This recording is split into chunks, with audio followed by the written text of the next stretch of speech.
Je te souhaite la bienvenue sur ce nouveau podcast. Alors aujourd'hui, je vais te présenter le CEMT. Alors ici en version podcast, pas en vidéo. Enfin, je vais essayer de peut-être compléter ce podcast avec quelques séquences vidéo. Mais l'objectif, c'est vraiment que ça reste un format audio. Donc il sera à la fois publié sur Spotify et en format vidéo sur YouTube. Alors déjà pour commencer, qu'est-ce que le CEMT? CEMT, c'est le centre d'exploitation et de maintenance du tramway. Et derrière moi, on a eu l'occasion de faire la visite des lieux, à savoir la visite du PCC Bibus, donc qui signifie poste de commande centralisé. Ensuite, on a fait aussi la visite des ateliers, notamment pour la maintenance du tramway. Et en troisième, on a fait des essais sur des véhicules, donc en bus, et notamment l'essai de la rampe électrique. Donc dans ce podcast, je vais te partager ce retour d'expérience si tu veux, et je vais essayer de le découper en trois parties, donc les parties que je viens de citer, à savoir le PCC Bibus en 1, ensuite en 2, la visite des ateliers d'entretien du tramway, et enfin en 3, un exemple concret sur un véhicule d'utilisation de la rampe électrique. Alors pour te donner un peu de contexte et pour commencer ce podcast, je vais te préciser que moi j'y suis allé en tant que salarié d'une entreprise de transport, donc des Cars des Abers. On est une entreprise, si tu veux, affrétée, sous-traitante pour le réseau Bibus, à savoir que il y a plusieurs entreprises comme ça, hein. Il y a, bon, je ne vais pas toutes les citer, mais il y a des visites régulières donc au sein ici du CEMT pour les conductrices et les conducteurs qui n'y sont jamais allés, pour faire une présentation, de savoir comment c'est organisé, dans quelle situation par exemple on doit contacter le PCC Bibus, et d'autres situations aussi, par exemple avec des cas pratiques de comment en fait on doit réagir dans certaines situations. Donc plein d'infos en peu de temps, parce qu'on a consacré, si tu veux, cette visite avec des cas pratiques sur un peu plus d'1h30, et je vais justement essayer de te décrire le plus précisément possible comment cette organisation, et peut-être te partager aussi des infos qui peuvent t'intéresser, toi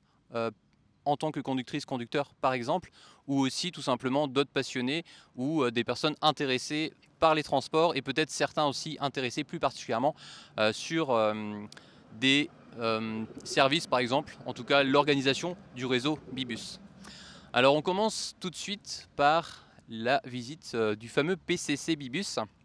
Alors comment fonctionne le PCC Bibus, et peut-être pour commencer, comment il est agencé. Je vais te faire une description rapide de la salle, que j'appelle moi plus une salle de contrôle si tu veux, à savoir la pièce. Donc quand on y accède, donc c'est une grande pièce déjà pour commencer, où il y a 3 personnes en tout cas en ce moment, enfin au moment si tu veux où on a été faire la visite, il y avait 3 personnes au total présentes dans cette salle. Tout devant il y a plein d'écrans, énormément d'écrans, avec une horloge qui indique vraiment l'heure précisément avec les secondes, et tout autour si tu veux des intervenants, à savoir des régulateurs. Tu as un tas d'outils, donc en grande majorité tout ce qui est lié à l'informatique. Tu as aussi des téléphones avec des appels qui vont être prioritaires, par exemple pour les urgences, les services de pompiers, les services de police, etc., etc. Et c'est toute une organisation très intéressante, et je vais essayer justement de te partager ça à travers quelques exemples aussi, pour que ça puisse être comme plus parlant et surtout plus concret pour toi. Alors pour commencer, enfin pour continuer, on a déjà abordé le fait que en tant que conducteur, conductrice, il faut surtout considérer le PCC Bibus comme une aide, et c'est vraiment important, et on a bien insisté sur ce point, de les contacter, et comment dire, vraiment de se dire que pour plein de sujets, c'est important de les contacter. Parce que je vais te citer des exemples, parce que moi je parle beaucoup d'exemples, parce que c'est vrai que je me base par rapport à ça, parce que c'est beaucoup plus parlant je trouve. On a parlé par exemple des véhicules Bibus qu'on prend, donc parce que ça arrive qu'on loue des véhicules donc, qui appartiennent à Brest Métropole, qu'on va récupérer souvent au dépôt de Kergonan, et qu'il y a des remontées qui sont faites sur des dysfonctionnements sur ces véhicules, mais les remontées se font au sein des entreprises sous-traitantes, et les remontées des fois n'arrivent pas ici au PCC Bibus, donc ce qui occasionne des petits problèmes puisque les véhicules ne sont pas en atelier vu qu'ils n'ont pas eu l'info. Donc ce qui est important, ce qui a été déjà précisé, c'est que si sur un véhicule tu notes une anomalie, c'est un cas par exemple, un exemple où il faut appeler systématiquement le PCC Bibus. Donc tu prends le combiné, tu l'appelles en appel normal et tu lui précises ce qui ne va pas sur ce véhicule en donnant...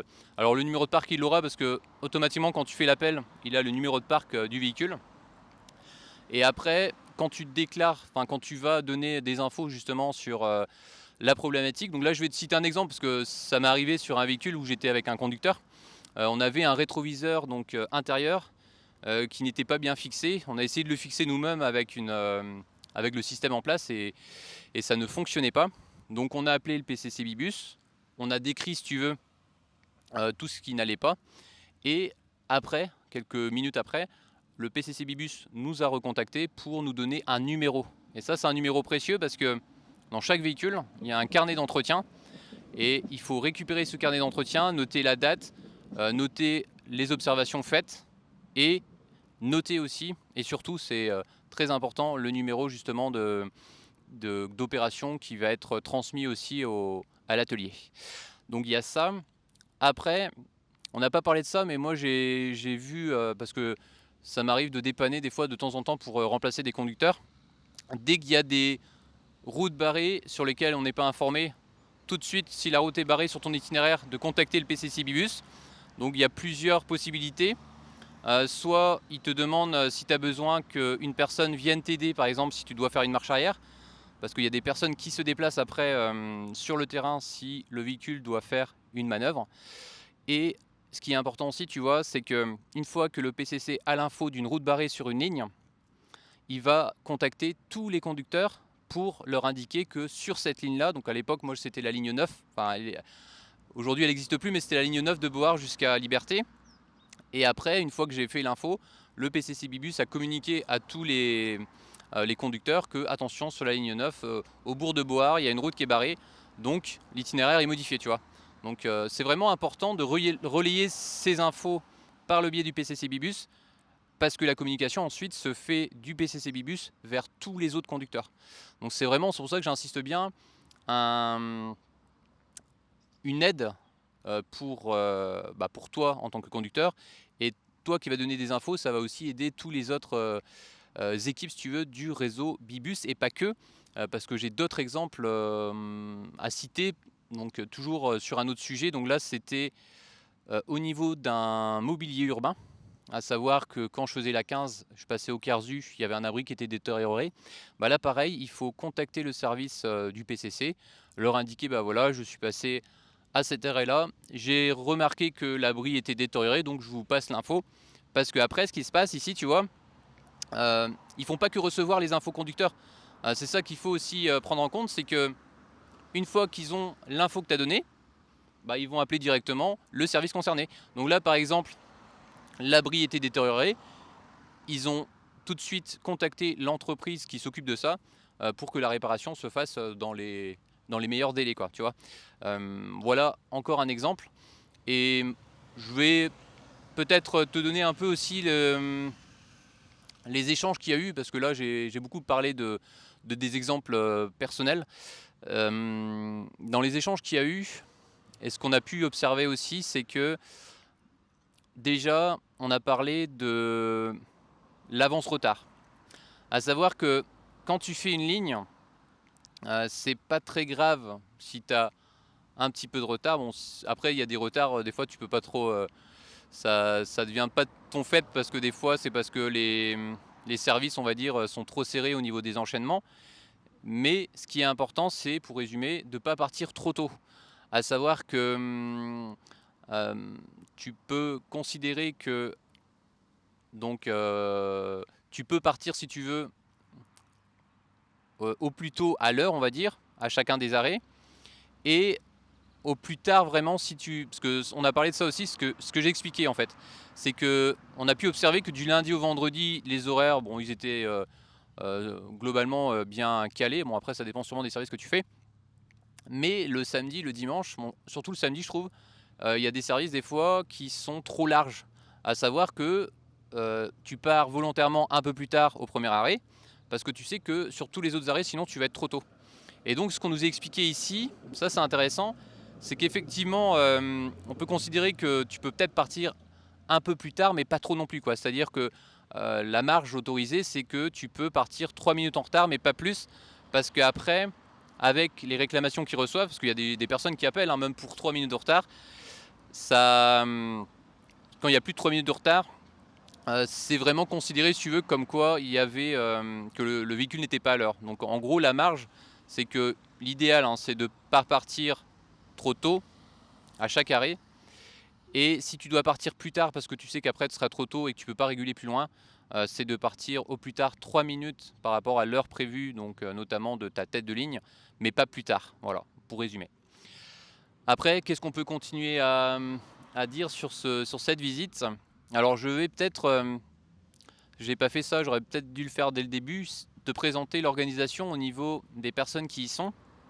À savoir, donc dans cette salle, quand tu es tout devant, près des écrans on va dire, tu as une personne qui est de côté gauche quand tu rentres dans la salle qui s'occupe surtout de la partie tramway, donc dédiée à la ligne A, qui peut basculer, si j'ai bien compris, aussi des fois sur la partie bus, si sur la partie bus c'est vraiment compliqué, et puis que sur la ligne A c'est un peu plus calme si tu veux. Et donc à droite il y a une autre personne qui elle s'occupe uniquement de la partie bus. Donc il y a une personne qui est dédiée pour toutes les lignes du réseau Bibus. Et après, derrière, donc plus en retrait on va dire, il y a une autre personne, lui, qui est plus dédié à la partie commerciale, c'est-à-dire la partie voyageur, et qui fait le lien aussi avec les régulateurs, donc tramway, et régulateurs bus. Donc cette personne qui est donc un peu en décalé dans cette salle, elle va récupérer, elle va analyser, on va dire en quelque sorte, tous les retours des usagers sur des réclamations diverses, hein. Ça va pas être que les voyageurs, tu vois. Ça peut être aussi des réclamations sur la circulation, des automobilistes par exemple qui vont envoyer une réclamation pour dire ben je suis pas content parce que le bus il s'est rabattu un peu trop vite, des choses comme ça. Enfin, toutes les réclamations arrivent aussi avec, enfin, est centralisé et arrive avec donc un tas d'outils, et cette personne, tu vois, va faire le lien aussi entre d'éventuels problèmes voyageurs avec les régulateurs, par exemple du tram ou du bus. Donc par exemple, je pense, hein, en tout cas, si un appel sur une ligne régulière Bibus pour dire qu'il y a un service qui n'est pas passé, après, donc la personne donc, qui est derrière en salle va demander au régulateur bus, tiens, est-ce que tu peux vérifier si le service de telle heure sur telle ligne est bien passé. Et comme ça, il va savoir si effectivement il y a un problème via le SAUV, ou si c'est peut-être, hein, ça arrive aussi, le client qui n'était pas à l'heure à son arrêt. Donc voilà quelques exemples. Après, on a parlé aussi du SAUIV, à savoir du système INEO, surtout sur le fait que quand tu vois qu'il y a des choses qui ne sont pas cohérentes, c'est pareil, c'est important de contacter le PCC Bibus pour leur relever justement des anomalies. Par exemple, je sais que moi sur la ligne 15, il y a un arrêt en particulier, il n'est pas détecté. Eh ben, j'avais jamais appelé le PCC Bibus, et si ça m'arrive de refaire ce service et que je vois qu'il y a un problème justement parce qu'il ne détecte pas un arrêt, là je le ferai, parce que c'est toujours lié aussi avec tout à l'heure ce que je disais sur la partie atelier, c'est que si tu fais pas l'info, en tout cas au PCC Bibus, après, ben, tout simplement, ça ne sera pas résolu, donc ça veut dire que le problème ne sera pas traité, et que les personnes qui feront le service, ou même toi si tu le refais plus tard, si ils n'ont pas eu l'info, ils vont pas savoir. Donc c'est pour ça que c'est important, si tu vois aussi des choses qui vont pas sur le SAUIV, de les contacter. Après, j'ai eu d'autres exemples avec des conducteurs. Donc ça, c'est des échanges que j'ai eu avec des conducteurs Bibus, notamment pareil, un autre exemple, comme tu as l'habitude des fois de faire plein de lignes, ça t'arrive que tu es sur un itinéraire, un début d'itinéraire qui est identique avec plusieurs lignes. Je vais te citer un exemple, ligne 17 avec la ligne 19. C'est déjà arrivé par exemple que le conducteur il faisait la ligne 17 et puis il commence à prendre, si tu veux, la portion de 4 voies au relais Quirion pour aller en direction de Plougastel. Et après il s'est aperçu, bah mince, donc il a fait le tour du rond-point un peu plus haut à côté des autocars Labatt pour revenir sur ses pas et pour prendre le bon itinéraire de la ligne 17. C'est un exemple pour te dire que quand ça t'arrive, c'est important aussi d'informer le PCC Bibus que tu t'es trompé et que voilà, tu reprends l'itinéraire pour expliquer, parce que justement quand ils vont avoir des réclamations, donc quand justement la personne qui est derrière les deux régulateurs va demander des explications, ça aura été vu, ça aura été noté puisque toi tu les as appelés, tu vois. Donc pour résumer, ce PCC Bibus c'est vraiment la comment la je dirais le sorte de le cerveau, si tu veux, de toute la communication qui peut être faite au niveau des relations entre les conducteurs Bibus et entre les voyageurs et peut-être aussi les personnes extérieures et tout un tas d'acteurs justement qui sont aussi impactés sur le réseau Bibus, avec les entreprises qui vont gérer, par exemple, je disais tout à l'heure, l'entretien des mobiliers urbains, les abris, les poteaux, avec des personnes aussi des services de la mairie pour des aménagements ou des... Peu importe, hein, mais il y a plein de sujets. Ça peut être des élagages, comme nous, ça nous arrive aussi de notre côté sur le réseau Bresgo. Ça peut être aussi justement des petites choses qu'on voit et qui fonctionnent pas bien sur le SEIV. Enfin, plein d'infos. Et justement, ce fameux PCC Bibus, c'est important qu'il les ait pour que après derrière, les choses puissent s'améliorer, puisque si toi de ton côté tu le dis juste en interne dans l'entreprise dans laquelle tu es, enfin nous on est en sous-traitance, l'info va pas toujours passer, tu vois. Donc c'est beaucoup plus efficace et plus pertinent de contacter directement le PCC Bibus dans ce genre de situation plutôt que ton exploitation. Alors ensuite, on va maintenant basculer sur la deuxième partie de ce podcast, à savoir donc la visite des ateliers du tramway. Alors, on va peut-être commencer par le total des rames qu'il y a dans ce centre.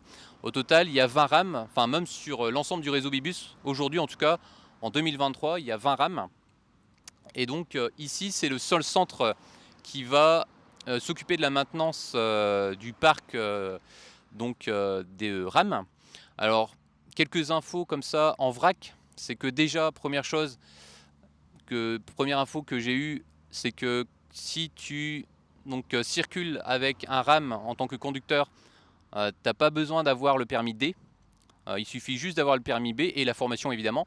Mais le permis D n'est pas nécessaire, sauf que ici, sur le réseau Bibus, tous les conducteurs ont le permis D parce qu'ils font parfois du tram et parfois du bus. Donc ici, en tout cas, sur ce réseau, ils ont tous le permis D.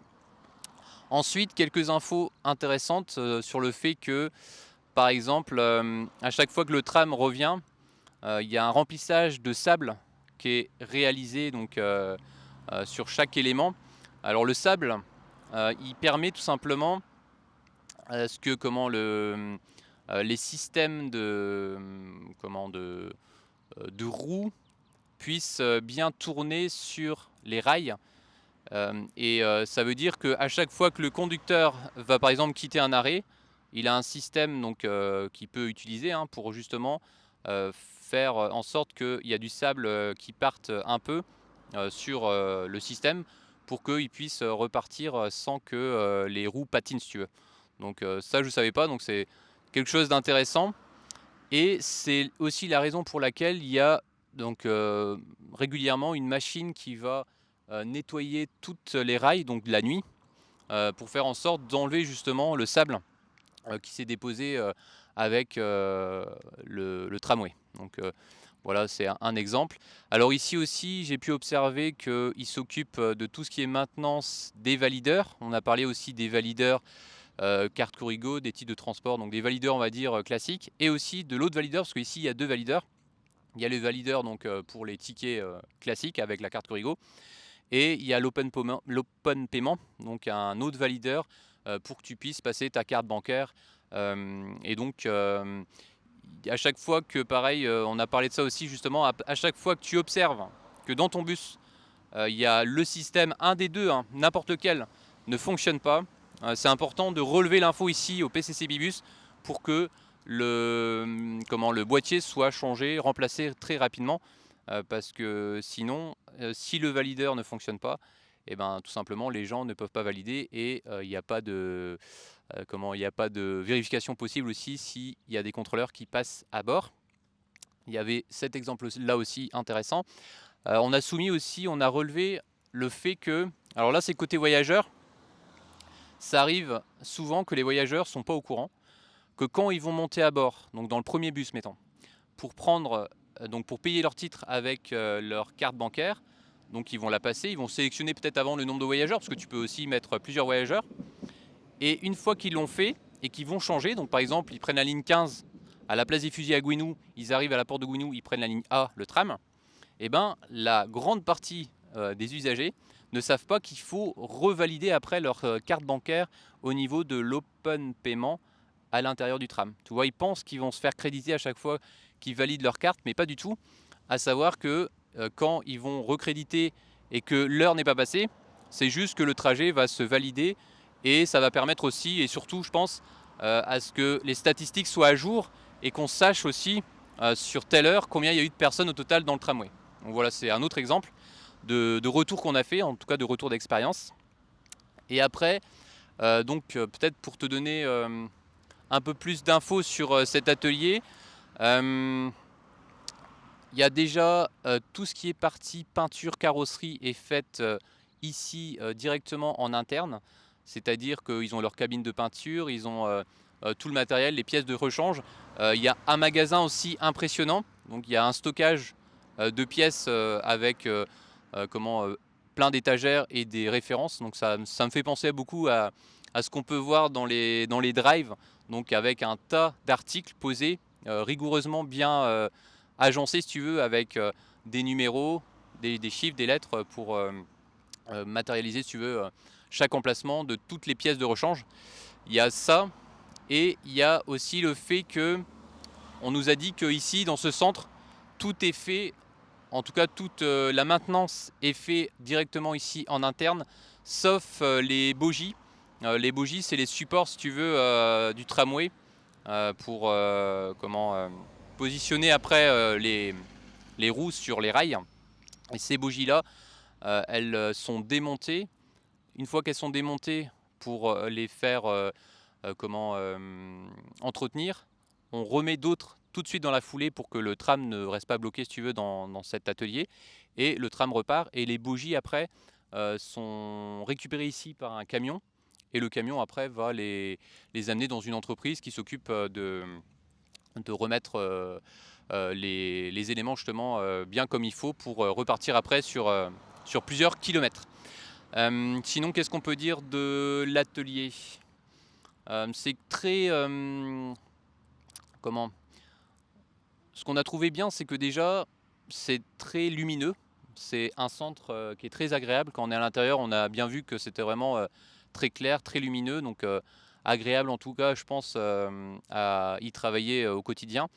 On voit aussi que c'est très rigoureux, notamment en termes de travail, d'organisation, surtout au niveau des dangers potentiels, avec le fait que ce soit des rames, la complexité si tu veux, de tout ce qui est système électrique et la dangerosité. Tout est cadré avec, par exemple, c'est ce qu'on a vu quand on est arrivé, il y avait des personnes qui étaient sur le toit d'une rame de tramway et il y avait un feu, un grand feu clignotant, et donc la personne qui nous a fait la visite nous indiquait que le fait qu'il soit clignotant, c'était une sécurité pour indiquer justement aux personnes de la maintenance qu'il n'y a pas de courant, que le courant était coupé, qu'ils pouvaient travailler sur la partie haute, et plein de notions de sécurité pour vraiment renforcer, si tu veux, le fait que les personnes qui travaillent dans ce centre puissent y travailler sereinement, et que tout soit vraiment bien organisé pour faire en sorte aussi je trouve de leur faciliter l'accès à certains éléments du tramway. Parce que, alors c'est difficile de décrire, l'idéal ça aurait été de faire une vidéo. Bon, j'ai pas eu l'occasion de demander de faire une vidéo parce que j'aime bien faire les vidéos, mais c'est bien des fois de mettre de côté un peu la caméra et puis de voir avec ses propres yeux. C'est surtout plus agréable. Et, et aussi le fait que, peut-être pour terminer sur cette partie atelier, comment dire, que ce centre, il est vraiment occupé de façon permanente, c'est-à-dire qu'il y a des équipes qui travaillent très tôt le matin, qui finissent très tard le soir. Donc il y a des rotations, si tu veux, d'équipes. Mais une fois que je suis sorti de là, je me suis dit, c'est vraiment un univers qui est en permanence. Il y a des personnes, si tu veux, qui travaillent de façon permanente parce que c'est ouvert très tôt le matin. Donc c'est simple, hein. Le PCC Bibus, déjà, il va être ouvert dès que un véhicule sort du dépôt. Donc sachant qu'il y a des services qui commencent aux alentours de 5 h du matin, ici c'est ouvert aux alentours de 4 h. Sachant qu'il y a des services des fois qui terminent aux alentours de 1 h 30 le matin, ça veut dire que ici ça se calme, mais il y a toujours de la présence humaine, mais ça se calme aux alentours de 3 h du mat. Tu vois. Donc c'est des amplitudes, on va dire, énormes. Alors je te rassure, hein, les personnes, elles naviguent. Il y a des personnes qui vont venir, par exemple, que le matin, peut-être d'autres le soir. Bon, ça, j'ai pas posé la question. Mais ce qui est intéressant, c'est que dans dans ce bâtiment, il y a de la vie de façon permanente. La seule date, on va dire, où c'est peut-être un peu plus calme, même s'il y a comme de la présence, c'est le 1er mai. Mais autrement, tous les autres jours de l'année, il y a du mouvement. Et ici, ça bouge énormément et c'est aussi ce qui est intéressant. Et pour terminer, je vais te donner aussi quelques infos de la partie, on va dire, plus pratique. À savoir qu'une fois qu'on est sorti des ateliers, on a fait aussi rapidement le tour du dépôt extérieur, l'aire de lavage, parce qu'il y a aussi l'aire de lavage bus, l'aire de lavage tramway. Et on a vu aussi, on a eu des explications sur le fonctionnement de la rampe handicapée. Alors pourquoi on a fait cette manipulation? C'est que si tu as l'occasion de tester, enfin, si tu as sûrement eu l'occasion de tester sur nos véhicules, des affrétés, on a des rampes qui sont manuelles. À savoir que quand tu arrives à un arrêt et qu'il y a une personne en fauteuil qui veut monter, ou une poussette, tu descends, enfin tu ouvres la porte arrière et en général tu vas expliquer où tu poses tu ouvres la rampe manuellement pour que la poussette ou le fauteuil rentre et après tu la refermes. Et bien là c'est différent parce que sur tous les véhicules ici de Brest Métropole, il y a une rampe donc électrique. Et donc on nous a expliqué comment ça fonctionnait et on nous a surtout, on a bien insisté sur le fait que il faut vraiment, et ça c'est important, déjà, alors là on l'a testé, avoir la porte avant qu'il soit fermé, d'une part, et d'autre part, avant d'appuyer sur le bouton qui sert justement à ouvrir la porte arrière et à mettre en place la rampe handicapée, il faut aussi appuyer sur le frein. Tu as un frein électrique si tu veux, donc même si tu as le frein de Park Me, ça ne marchera pas si tu n'appuies pas sur le bouton de frein électrique. Donc en gros tu mets ton frein de parc pour être tranquille, tu appuies sur le frein de stationnement, donc c'est un bouton que tu as au tableau de bord. Donc le témoin, en tout cas sur un man qu'on a fait, il était orange une fois qu'on l'a activé. Et une fois qu'il est activé, et seulement si tu as activé ce bouton, tu vas ensuite appuyer sur, laisser appuyer pendant quelques secondes, on va dire peut-être 4 ou 5 secondes, sur un bouton. Tu vas entendre un témoin sonore, bip, bip, bip, bip. Et là, la rampe, elle va se dérouler dans un premier temps. Et une fois que la rampe est arrivée par terre, les portes, donc les deux portes, parce que tu as deux portes, vont s'ouvrir et ça va permettre ensuite à la personne de monter. Et une fois que c'est fait, c'est assez simple pour terminer la manipulation. Tu as juste à appuyer sur le bouton de porte de fermeture de la porte donc arrière. Et donc une fois que la porte va se fermer, parce que la porte se ferme d'abord, la rampe, hop, elle va se replacer directement dans son support et tu vas pouvoir repartir. Donc voilà ce qu'on a fait. Alors je vais m'arrêter là parce que déjà je trouve que c'est assez long pour ce podcast. Et puis nous on se retrouve donc lundi prochain à 8 h pour un nouveau podcast. Et puis je te souhaite une bonne semaine. Kenavo.